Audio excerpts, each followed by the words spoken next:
Hello बच्चों, welcome to your maths class. तो बच्चों, पिछली क्लास में मैंने कोऑर्डिनेट ज्योमेट्री के 5 इंपॉर्टेंट क्वेश्चंस करवाए थे।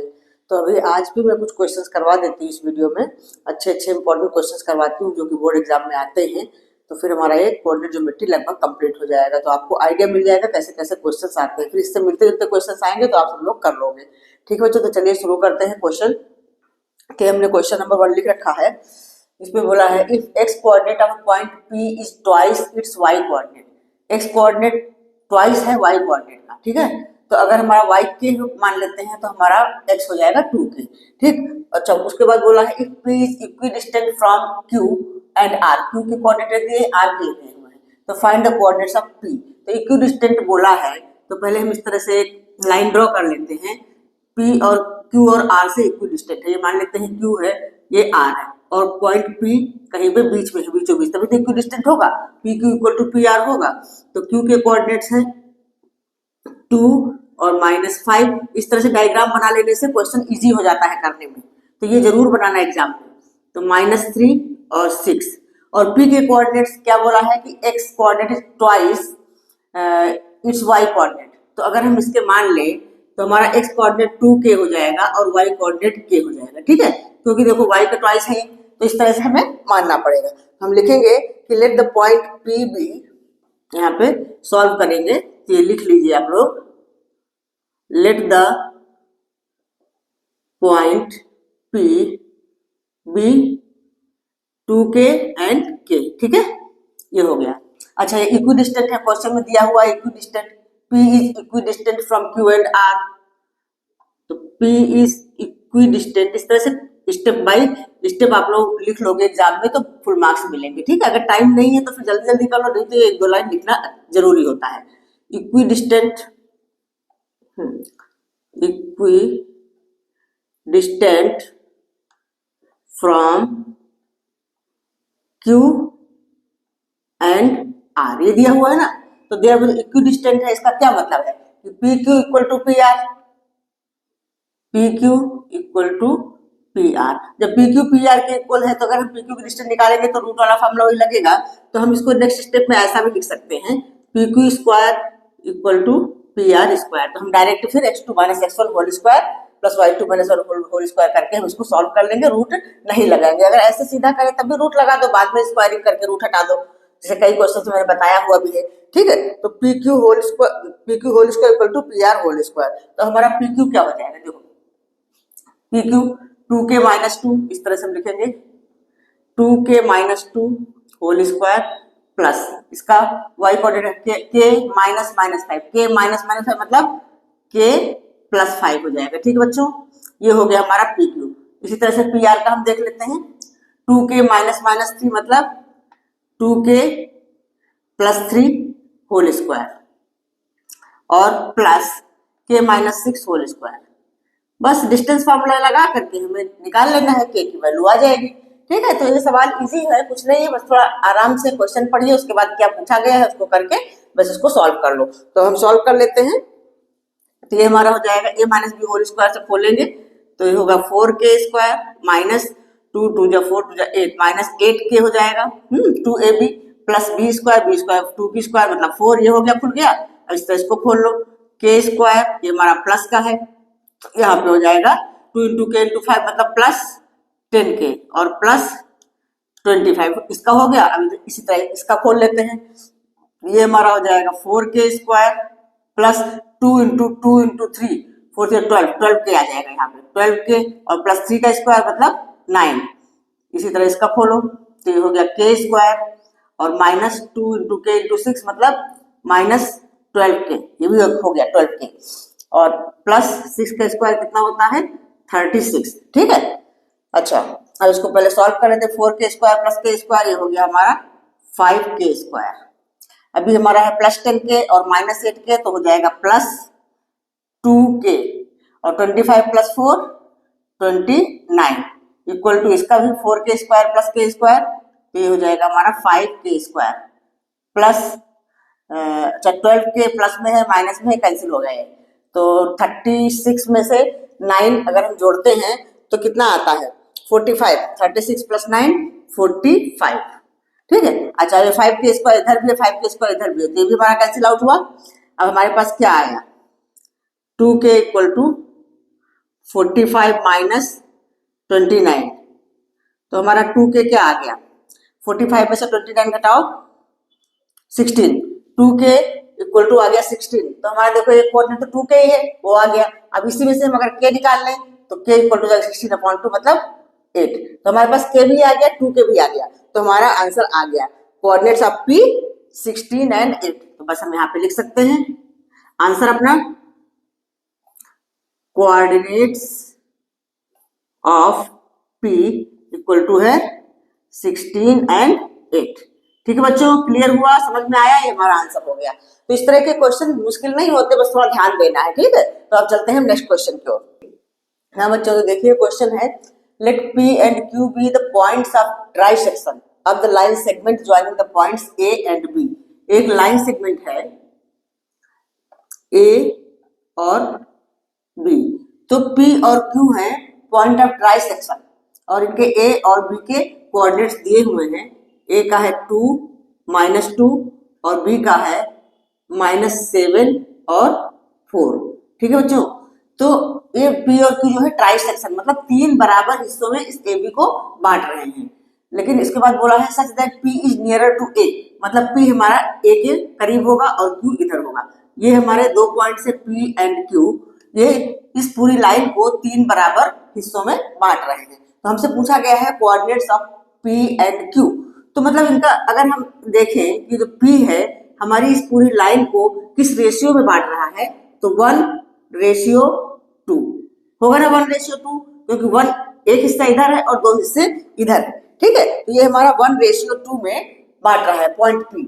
तो पहले हम पॉइंट P के कोऑर्डिनेट्स निकाल लेते हैं, और पॉइंट P के कोऑर्डिनेट्स हम ले लेते हैं x एंड y। ये तो जो हमें अननोन है तो वैसे ही लेते हैं। ठीक, तो अब इसमें हम सेक्शन फॉर्मूला यूज करेंगे। ठीक है, तो हम लिखते हैं let P cut intersects AB at point P। AB को तो लेट P, जिसको हमने x और y लिया हुआ है, intersects AB in the ratio 1:,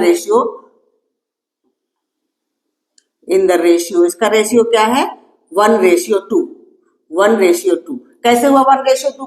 ठीक है, पता चला ना कि जब 3 बराबर हिस्सों में बांटा जा रहा है तो ये पॉइंट P इधर 1 हिस्सा है और इधर 2 है, तो 1:2 में ही इसको डिवाइड कर रहा है, इसको कट कर रहा है, इंटरसेक्ट कर रहा है इन द रेशियो 1:2। तो बाय यूजिंग सेक्शन फॉर्मूला, अब सेक्शन फॉर्मूला तो आप लोगों को पता ही होगा क्या है, तो हम यहाँ पे सेक्शन फॉर्मूला यूज करके हम इसके कोऑर्डिनेट्स निकालते हैं। सेक्शन फॉर्मूला आप लोग लिख लो कहीं, उसके बाद सॉल्व करोगे तो इजीली सॉल्व हो जाएगा। तो कोऑर्डिनेट्स ऑफ P हम निकालते हैं by using section formula, coordinates of P क्या हो जाएगा भाई, सेक्शन फॉर्मूला हम यूज करते हैं। सेक्शन फॉर्मूला हमारा होता क्या है वो आप लोग लिख लो, m1x2 ये होता है, देखो m1x2 प्लस m2x1 अपॉन में m1 प्लस m2, और ये हमारा x कोऑर्डिनेट के लिए होता है और y के लिए होता है m1y2 प्लस m2y1 और अपॉन में m1 प्लस m2। ये तो पता ही आप लोगों को m1 m2 क्या है, रेशियो होता है m1 m2। तो बस ये कोऑर्डिनेट्स में एक साथ ही इसमें लिख के निकाल देती हूँ। कोऑर्डिनेट्स ऑफ P तो हमारा है, पहले x का आएगा m1x2, तो हमारा ये m1 है। अच्छा, ये आपके क्या होते हैं x1 y1 और x2 y2। हमारा AB लाइन को कट कर रहा है ना 1:2 में, तो देखो गलती ना हो इसलिए आप लोग ऐसा लिख लो, ये x1 y1 है और ये हमारा है x2 y2। ठीक है बच्चों, क्लियर, समझ में आया ना।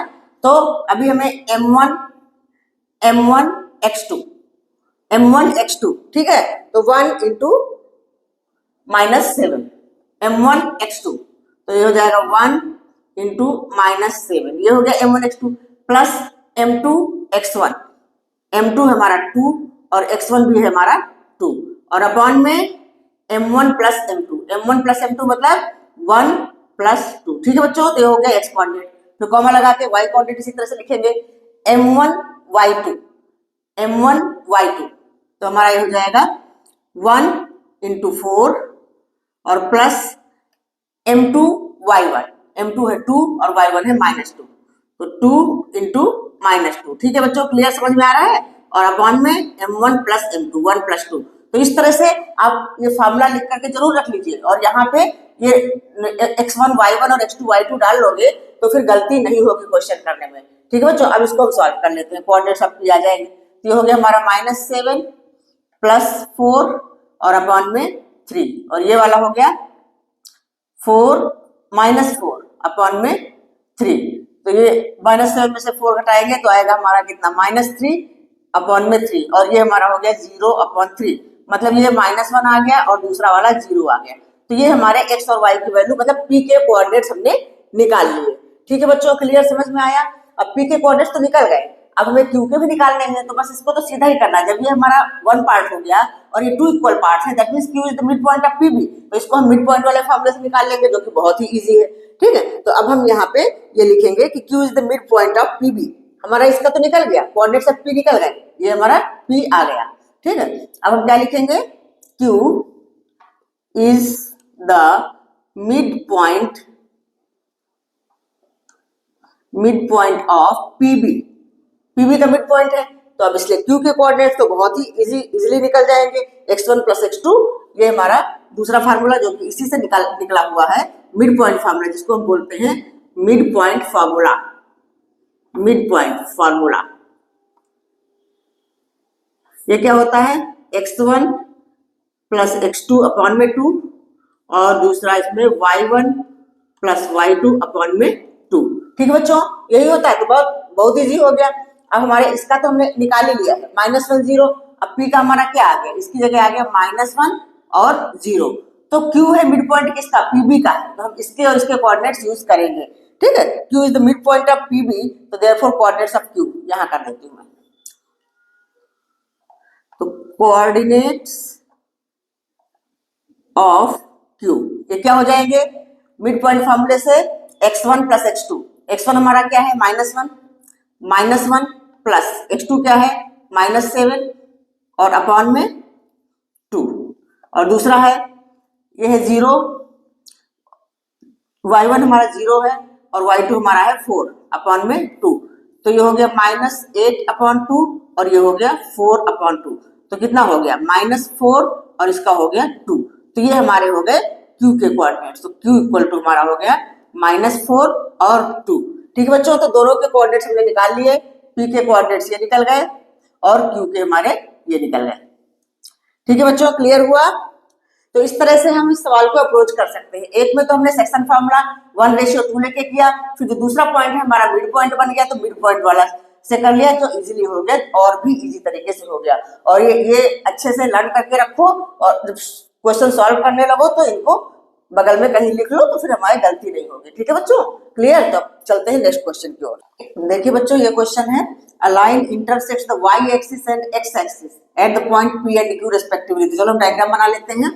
A line intersects y axis and x axis, ये हमारा है x एक्सिस और ये है y एक्सिस।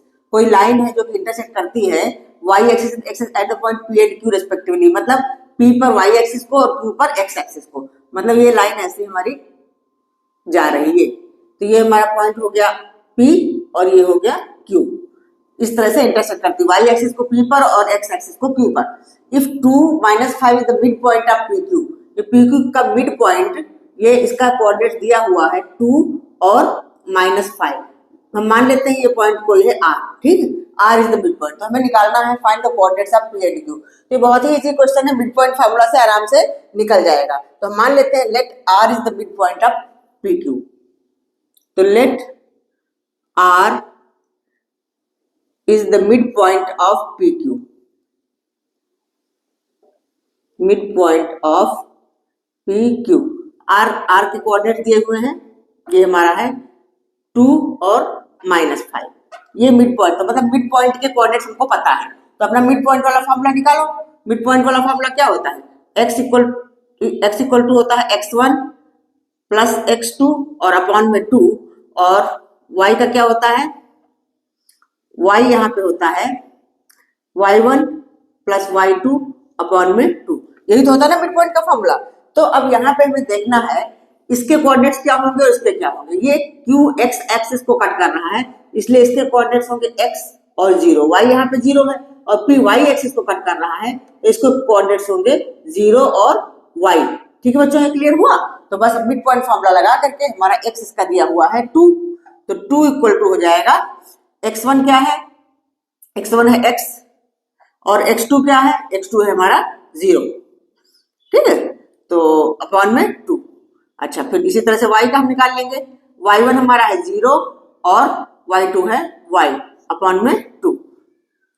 अब क्रॉस मल्टीप्लाई करेंगे तो हमारा क्या हो जाएगा 4 इक्वल टू x। ठीक है, अच्छा y का यहाँ पे वैल्यू पुट करेंगे -5, तो अब इसको भी क्रॉस मल्टीप्लाई करोगे तो y इक्वल टू आ जाएगा -10, 2 5 जा 10, y इक्वल टू आ जाएगा -10। तो हमारे coordinates of p and q पूछा हुआ है, तो coordinates of p and q, तो p हमारा है ये और q है ये। ठीक है, तो हम लिख लेते हैं कोऑर्डिनेट्स ऑफ p। क्या हो जाएगा, p का हमारा क्या था, x0 था, तो x की वैल्यू हमारी निकल गई, तो हो जाएगा 4 0। और coordinates of q, coordinates of q ये क्या हो जाएगा, ये क्या था 0 और y था, तो 0 और -10। ठीक है बच्चों, तो कोऑर्डिनेट्स ऑफ p और q हमारे निकल गए, हमने x और y की वैल्यू निकाल ली, तो यही तो हमारे coordinates of p and q है। ठीक है, यहाँ पे आप चाहो तो लिख सकते हो, इसे ये डायग्राम में बना दिया कि हमारा p है 0 y और q है x0, ये भी आप लिख लो, एक इन्फॉर्मेशन ये भी लिख लो। ठीक है, तो बस ये भी क्वेश्चन हमारा पूरा हुआ, इजी था, बस थोड़ा समझना था। हमें इसे मिड पॉइंट दिया हुआ है और इनको बोल दिया है कि x पे कट कर रहा है, y पे कट कर रहा है, तो भाई x पे कोई भी पॉइंट होगा तो x 0 ही होगा, y पे कोई भी पॉइंट होगा तो 0 y ही होगा, और मिड पॉइंट के कोऑर्डिनेट्स दिए हुए हैं, तो बस उसी से हमने ये सॉल्व कर लिया। ठीक है, तो अब चलते हैं नेक्स्ट क्वेश्चन पे। हाँ बच्चों, तो देखिए क्वेश्चन है, find the ratio in which p 4m divides the line segment joining the points a and b। तो a और b पहले हम एक लाइन सेगमेंट बना लेते हैं, ये हमारा है a और ये है b।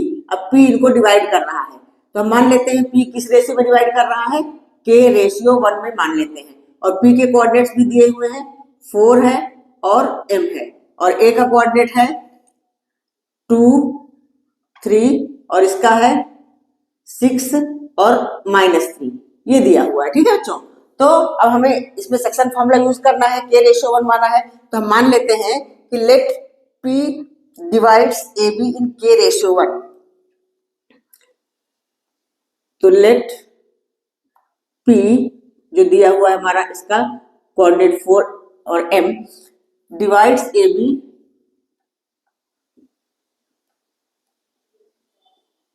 इन k रेशियो 1। ठीक है बच्चों, तो अब k रेशियो 1 वाला फार्मूला तो आप सब लोगों को आता ही होगा, हम लिख लेते हैं तो उससे इजी रहेगा।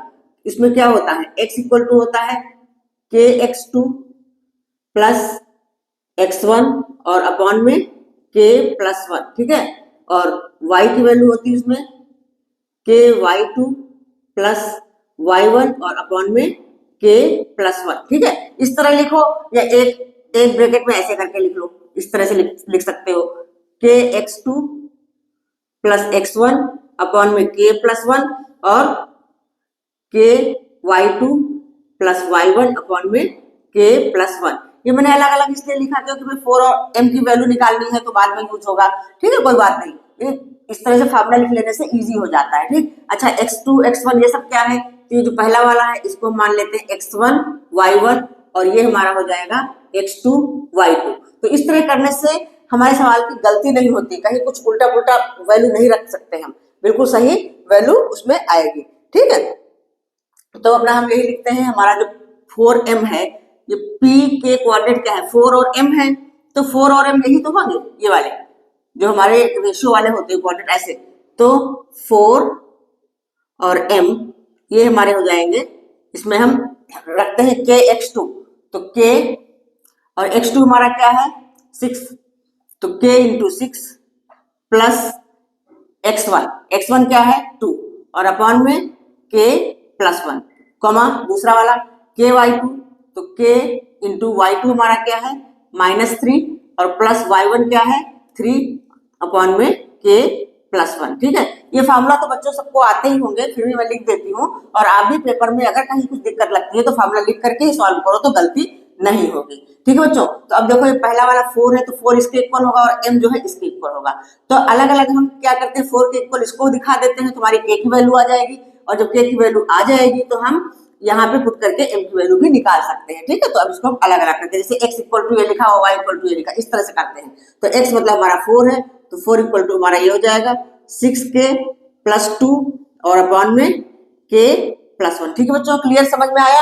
अब अगर हम क्रॉस मल्टीप्लाई करेंगे, इस तरह से क्रॉस मल्टीप्लाई करेंगे तो हमारा क्या आ जाएगा 6k plus 2 equal to 4k plus 4। ठीक है, अब k एक साइड ले लेते हैं तो 6k minus 4k equal to 4 minus 2, 6k minus 4k कितना होगा 2k, 2k इक्वल टू 2, तो k की वैल्यू क्या आ जाएंगे 2 अपॉन 2 1, मतलब हमारे पास k की वैल्यू आ चुकी है। और जब k की वैल्यू आ चुकी है तो हम यहाँ पे दूसरा वाला उसमें पुट करते हैं, आ जाएगा तो m इक्वल टू क्या है ये वाला -3k प्लस 3 और अपॉन में k plus 1।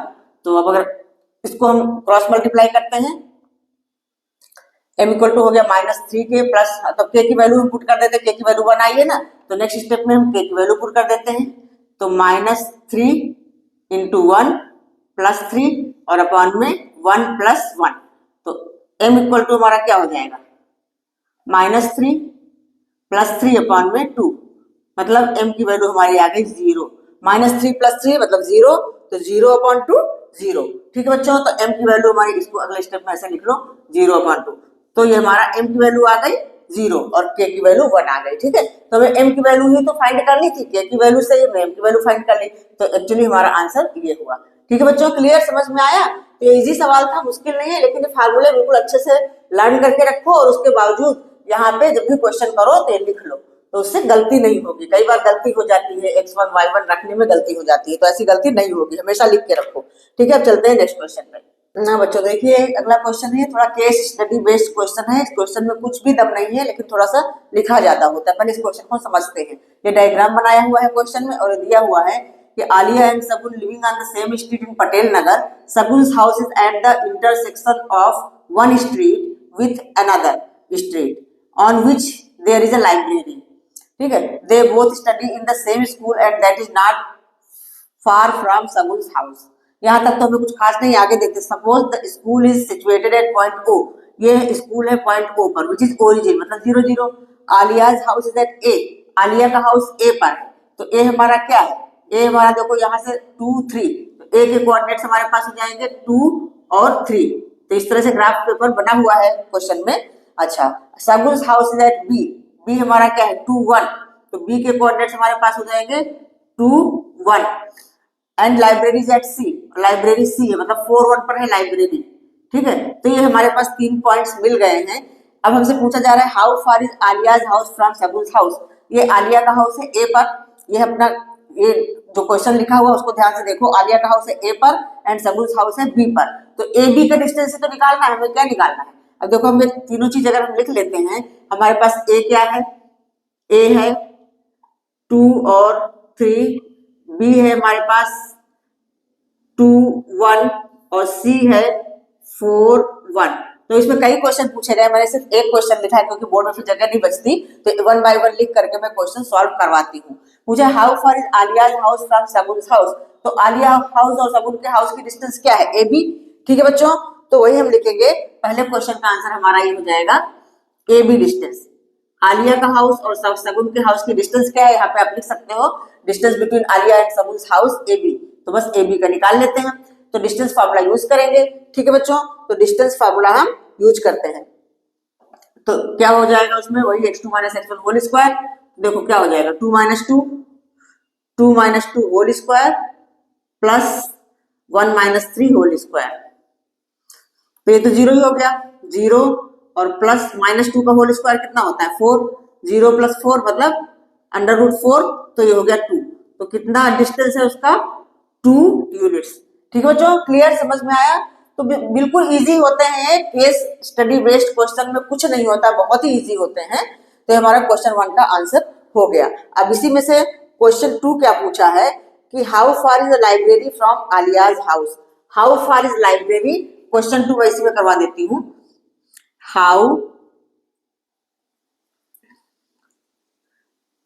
How far is library from Alia's house. Alia's house, Alia के हाउस से लाइब्रेरी कितनी दूरी पर है। तो लाइब्रेरी कहाँ है, देखो library is at C, library कहाँ पे है सी, और आलिया का घर कहाँ पर है ए पर। तो अब हमें क्या निकालना है, एसी की डिस्टेंस निकालनी है। तो बस अब इसका आंसर दूसरे वाले का हमें एसी निकाल लेना है, ठीक है। तो एसी इसी तरह से भी निकाल लेंगे, x2 minus x1 whole square plus y2 minus y1 whole square. तो ये हमारा हो गया, देखो एसी का distance 4 minus 2 whole square plus 1 minus 3 whole square. ये हमारा क्या आ गया, 4 माइनस 2 तो 2 का स्क्वायर और प्लस माइनस 2 का स्क्वायर, ठीक है। ये हमारे पास आ गया कितना, 4 प्लस 4 मतलब √8। तो ये आ गया √8। √8 को हम क्या लिख सकते हैं, 4 इंटू 2 लिख सकते हैं ना, तो 4 बाहर आ जाएगा तो 2√2। ये हमारा इसका आंसर आ गया, ठीक है बच्चों। तो 2√2 यूनिट्स, ठीक है, क्लियर हुआ। 2√2 यूनिट्स आ गया इसका। How far is library from Alia's house, 2√2 unit आ गया, ठीक है। अब इसका थर्ड नंबर क्वेश्चन क्या है, तो बस बिल्कुल सिंपल होते हैं, इनमें कुछ भी नहीं होता है। थर्ड है how far is library from Shagun's house. How far is library from Shagun's house, मैं इधर ही लिख करके करवा देती हूँ। How far is library from Shagun's house.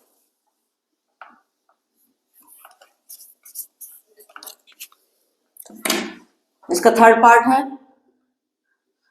How far is library from Shagun's house. तो देखो इनमें कुछ है नहीं मुश्किल, ये केस स्टडी बेस्ड क्वेश्चन जो होते हैं इनमें कुछ भी मुश्किल नहीं है, बस खाली थोड़ा सा ध्यान देना है इसको पढ़ के।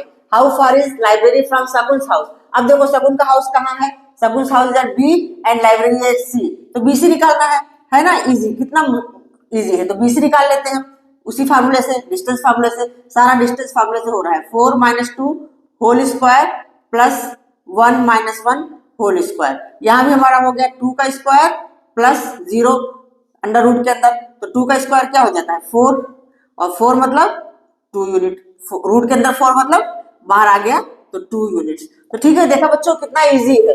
ये हमारे जो ये क्वेश्चन होते हैं ये बहुत ही इजी होते हैं। तो बस हो गया, इसी तरह क्वेश्चन आते हैं, ठीक है। तो क्लियर, तो ये केस स्टडी बेस्ड क्वेश्चन भी मैंने एक करवा दिया है, इसमें कुछ खास होता नहीं है, बस खाली दिखने में बड़े होते हैं, ठीक है बच्चों। तो अभी कोऑर्डिनेट ज्योमेट्री के मैंने इतने क्वेश्चंस करवा दिए हैं, आई होप आप लोगों को समझ में आए होंगे और आप लोगों को काफी काम आएंगे। अब मैं नेक्स्ट वीडियो में कुछ और अच्छे क्वेश्चंस लेके आऊंगी किसी और चैप्टर के, ठीक है। या आप लोगों को कुछ पढ़ना हो तो बताइए। तब तक के लिए बाय बाय, मिलते हैं नेक्स्ट वीडियो में।